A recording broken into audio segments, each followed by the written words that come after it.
Welcome back to NAC Edition. I'm Bridgette Taylor.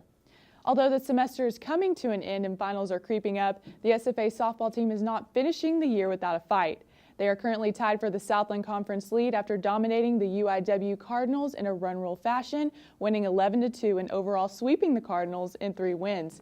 This win improves their overall record to 15-6 and wraps up the final regular season road game. Trinity Kinswire talked about continuing the season strong during April 23rd's press conference. Let's take a look. To the team this week, and what's the mindset each day of practice to keep everybody focused? No fear.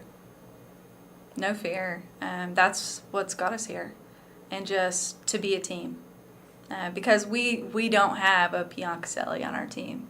But what we do have is we've got some hardworking kids. We've got some great leaders.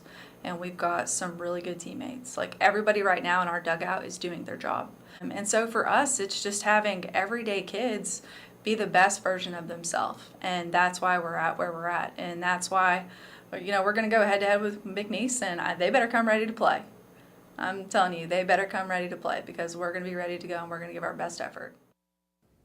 Any football fans out there are currently anticipating the NFL draft, which begins tomorrow, April 26th. Although I'm sure most of us in the area are Cowboys or Texans fans, neither of those teams get a top 6 pick.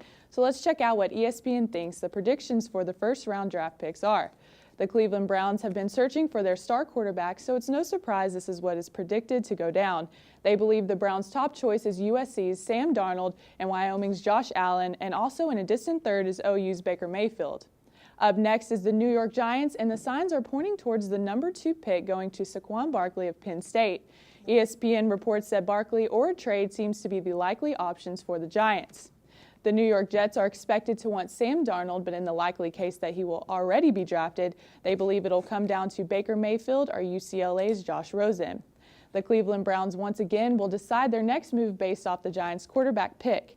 They will likely trade another team to get a quarterback or take the best player available, like Saquon Barkley or North Carolina State's Bradley Chubb. Denver Broncos will be biting at the bit with their number 5 pick, likely considering a quarterback, but if the quarterbacks go early, the Broncos are predicted to go for Bradley Chubb, Ohio State cornerback Denzel Ward, or Notre Dame guard Quentin Nelson.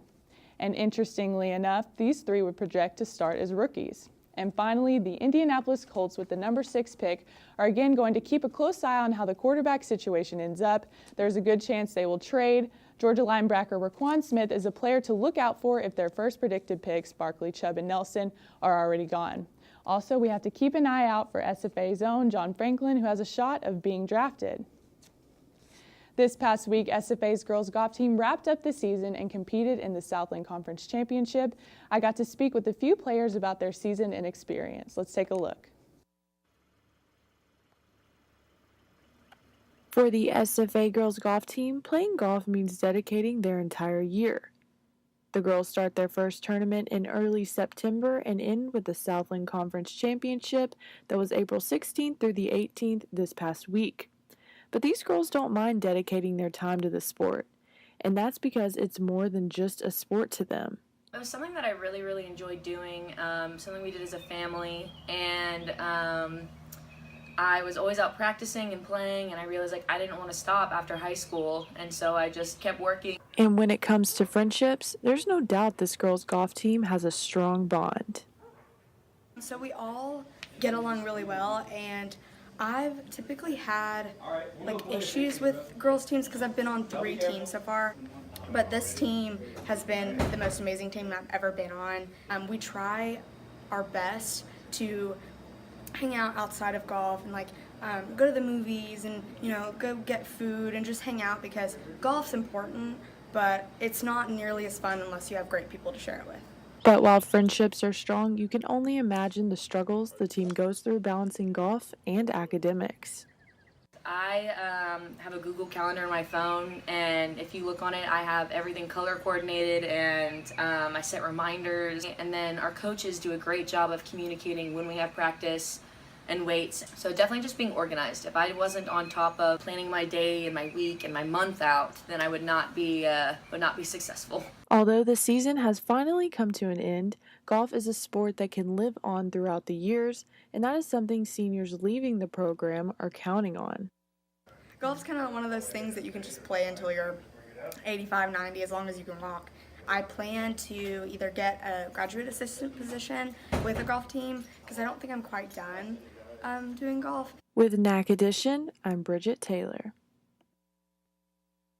Last Saturday saw a return to action for our rugby boys as the SFA Rugby Club hosted the inaugural Bob Fleet Memorial Sevens Tournament. Created in honor of its late coach, Robert Fleet. Fleet, as he was known commonly as, was a math professor at SFA from 1975 and taught for 40-odd years alongside taking charge of the rugby club for over 4 decades. In total, there were 6 teams participating, 2 from SFA, an alumni team, A&M Prairie View, Sam Houston, and LA Tech. The SFA first team beat the second team to come in 3rd place, while Prairie View overcame Sam Houston in the final, much to the home crowd's pleasure. The SFA Rugby Club hope this tournament will continue to take place year after and grow into a competition that will be able to successfully replace Rugby Fest, which was a statewide tournament it used to host every spring. The SFA alumni, many of whom play under Fleet, were thoroughly impressed with the day and believe it was a day Fleet himself would have been proud of. And before we go, I think this last story is going to brighten your day. The Baylor football team lands a very inspiring commit. Ricardo Benitez agreed to continue a football career playing for the Baylor Bears. He was born with a condition called femur hypoplasia bilateral, which means he was born without femurs. Benitez stands 4'2". Benitez tweeted a note and a picture with the caption, "Thank you, God." In his note, he stated, quote, "I did not know where, but God did. After a long process and with many tears in my eyes, I can finally announce I will be given the chance to go to college and play football at Baylor University," end quote. He definitely proves situations don't have to define you. And that's the news in sports. Cheyenne and Alex, back to you.